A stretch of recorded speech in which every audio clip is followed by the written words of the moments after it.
Well, as Anthony just mentioned, the campaign saying this is not considered an official campaign stop, but it certainly is a very strategic choice ahead of the election. North Carolina set to play a pivotal role. Both President Joe Biden and Vice President Kamala Harris have made many visits, getting very familiar with our state ahead of the election, and those visits are only expected to ramp up. As a matter of fact, we did the math. Since the Biden-Harris administration took office, President Joe Biden has visited North Carolina 8 times, and Vice President Kamala Harris, even more of a frequent visitor to the Tar Heel state, 11 times visiting the state since the administration took office. Most recently, Vice President Harris visiting Black Wall Street in Durham back on March 1st, and then less than 3 weeks later, it was First Lady Jill Biden coming to town speaking about women's health research in Durham. Now, this all comes as Democratic leaders, including Governor Roy Cooper, have really tried to hammer home the case to the Biden campaign that they really believe that the Biden-Harris ticket has a shot in North Carolina. Now, Biden narrowly lost North Carolina to former President Donald Trump back in 2020,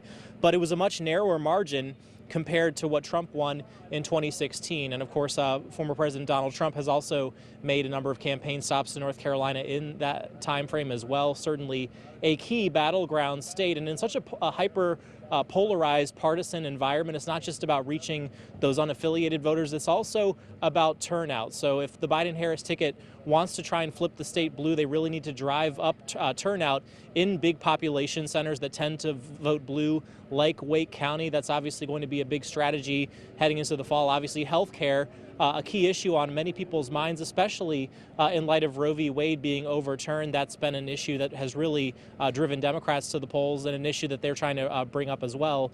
So obviously, we're going to have to listen to the president and vice president's remarks. We'll have much more on the impact on voters coming up tonight at 4. Reporting live, Tom George, ABC 11 Eyewitness News.